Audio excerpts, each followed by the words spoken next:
नमस्कार study sir जी YouTube channel में आप सभी का स्वागत है। आज यहाँ पर हम बात करने वाले हैं मिड टर्म एग्जामिनेशन के अंतर्गत जो आज आप लोगों का 10वीं कक्षा का जो हिंदी विषय का पेपर हुआ है, इस प्रश्न पत्र की क्या आंसर की होनी चाहिए, इस विषय पर हम यहाँ पर चर्चा करने वाले हैं। देखिए, सबसे पहला जो आपका पहला खंड है, खंड का उसके अंदर जो एक पैराग्राफ आया हुआ था, उस पैराग्राफ के आधार पर आपको उत्तर देना था, जिसके अंतर्गत आप देखिए पहला प्रश्न आपका क्या था कि प्रस्तुत गद्यांश किस विषय पर केंद्रित है। इसके उत्तर में आपको लिखना था इंडिया गेट, यानी जो गद्यांश आया हुआ है इंडिया गेट के ऊपर आधारित था। अगला आपका जो प्रश्न है, इंडिया गेट के आसपास सड़क पार करने में लोगों को हिचकिचाहट क्यों होती है, तो इसका कारण क्या है, क्योंकि जो सामने से आते तेज रफ्तार वाहनों के कारण जो है लोगों को रोड पार करने में हिचकिचाहट होती है। अगला आपका प्रश्न है प्रश्न नंबर ग, कथन ए और कारण आर को पढ़ करके उपयुक्त विकल्प चुनिए। तो आपको जो है इसका आंसर लगाना था सी, यानी कथन ए आपका सही था और कथन जो आर है वो ए की व्याख्या सही कर रहा था। इस प्रकार जो है सी आपका आंसर हो जाएगा। घा में आप देख लीजिए, घा का आपका प्रश्न है कि अमर जवान ज्योति के निर्माण किस तरह के पत्थरों का प्रयोग किया गया है। तो उत्तर में आपको क्या लिखना है, इसके सेंट स्टोन के चुनिंदा पत्थरों का उपयोग यहाँ पर किया गया है। अगला आपका प्रश्न है, गद्यांश में वर्णित इंडिया गेट के दृश्य को भावुक करने वाला क्यों कहा गया है। तो जब आप अपना पैराग्राफ पढ़ोगे तो पैराग्राफ की अंतिम पंक्तियां आप देख लीजिए, अमर जवान ज्योति भारतीय सैनिकों के शौर्य का प्रतीक है, इंडिया गेट का यह दृश्य दिल को जज्बाती बना देने वाला है। यहाँ तक जो है आप इसका आंसर लिख सकते हैं। आइए आगे हम बात करते हैं। अगला हमारा प्रश्न है जिसमें एक काव्यांश आया हुआ था, इस काव्यांश को पढ़ करके आपको उत्तर देना था। इसमें पहला आपका प्रश्न है कि कवि को अपनी थकान उतारने का अनुभव कब होता है। तो इसके उत्तर में लिखेंगे थकान हुए राहगीर की सेवा कर लेने के बाद। ठीक है। अगला आपका प्रश्न है, दुखी व्यक्ति की सहायता करना कविता की पंक्ति का आशय है। तो इसके उत्तर में सी लगाओगे, यानी रोने वाले के अधरों पर अपनी मुरली धर देने से। अगला आपका प्रश्न है जो है गा नंबर में देखिए क्या कहा गया है, कथन ए और आर को पढ़ करके उपयुक्त विकल्प चुनिए। तो उत्तर आपको ए लगाना है, यानी कथन ए सही है किंतु कथन आर गलत है। अगला देखिए, अगला आपका प्रश्न क्या है, घ नंबर में कहा गया है कि किस स्थिति में कवि ने अपनी नौका को पार होते देखा है। तो उत्तर लिखना है संकटग्रस्त व्यक्तियों की सहायता करने पर। ठीक है, उत्तर क्या लिखोगे, संकटग्रस्त व्यक्ति की सहायता करने पर।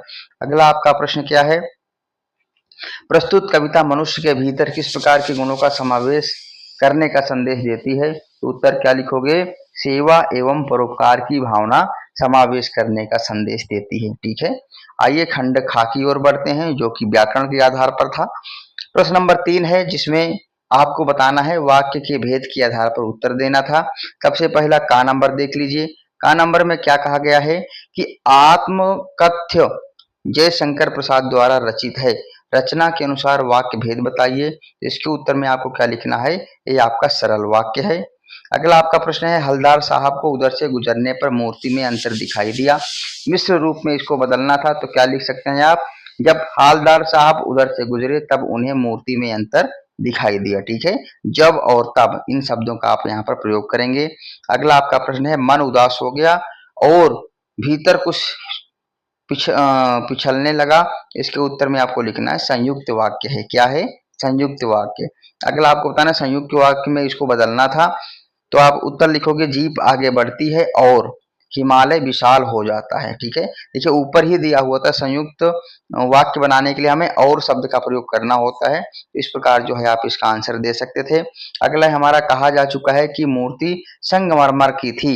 यहाँ पर आपको बताना था कि इस वाक्य में निहित आश्रित वाक्य कौन सा है। तो आपको इसका उत्तर लिख देना था संज्ञा उपवाक्य। ठीक है, आइए बात करते हैं प्रश्न संख्या 4 की, जिसमें जो है आपको बताना था वाच्य के आधार पर उत्तर देना था। पहले देखिए, पहला प्रश्न है जिसको कर्मवाच्य में बदलना था। तो उत्तर आपको क्या लिखना था, पहले नानिया के द्वारा कहानी सुनाई जाती थी। दूसरा जिसको आपको वाक्य बताना था, सैलानी जीप से उतरकर बर्फ पर कूदने लगे। ये कौन सा वाच्य है? तो आप बताओ कि ये कर्तृवाच्य है। आगे हमें कर्तृवाच्य में वाक्य को बदलना है, तो क्या लिखोगे? पिताजी ने पान खाया। और आखिरी है बेटा बैठा जाए। इस वाक्य में कौन सा वाच्य है? तो बताओगे भाववाच्य है। और अंतिम वाक्य को काव्या नहीं खेलती, इसे भाववाच्य में बदलना था, तो काव्या से खेला नहीं जाता। इस प्रकार जो है आप उत्तर लिख सकते हैं। आइए अगले प्रश्न की ओर बात करते हैं, जहां पर पद परिचय बताना था। पद परिचय में देखिए हिमालय शब्द को क्या लिखोगे? व्यक्तिवाचक संज्ञा, पुल्लिंग, एक वचन और कर्मकारक। सीख रहा है क्यों क्या क्या लिखोगे? सकर्मक क्रिया है। ये पुल्लिंगवाची शब्द है, एक वचन और कर्तृवाच्य में यहाँ पर प्रयोग है। दोनों शब्द के लिए देखिए निश्चित परिमाणवाचक विशेषण है। यहाँ पर सदा शब्द क्या है? अव्यय है, जो कि कालवाचक क्रिया विशेषण है। तुमने शब्द यहाँ पर क्या है? पुरुषवाचक, सर्वनाम, मध्यम पुरुष, पुल्लिंग, एक वचन। इस प्रकार जो है आप इनका उत्तर लिख सकते थे। आगे देखिए आपको यहाँ पर अलंकार बताना है। पहले वाक्य में रूपक अलंकार है, दूसरे में उपेक्षा, तीसरे में मानवीकरण, चौथे में उपमा अलंकार और आखिरी में आपका है अतिशयोक्ति अलंकार। इस प्रकार जो है इनके उत्तर आपको लिखने थे।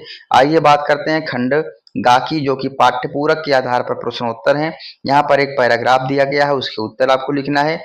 इसमें पहला प्रश्न है 15 दिन बाद कस्बे से कौन गुजरा? तो उत्तर आपको क्या लिखना है? हालदार साहब। अगला प्रश्न है कस्बे की हृदय स्थली किसे कहा जाता है? तो आप लिखोगे कस्बे की जो हृदय स्थली थी वो क्या थी? चौराहा। ठीक है। अगला हमारा प्रश्न है हालदार साहब मूर्ति की तरफ देखना नहीं चाहते थे क्योंकि उन्हें लगा कि मूर्ति पर चश्मा नहीं होगा।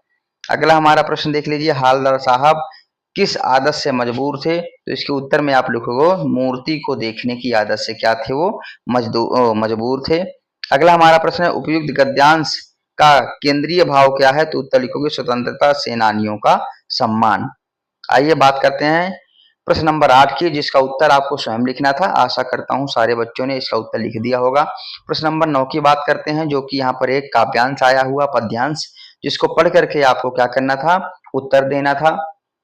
जिसमें आपका पहला प्रश्न था प्रस्तुत काव्यांश किस पात्र का संवाद है? तो उत्तर लिखोगे गोपियों का संवाद है। किसका संवाद है?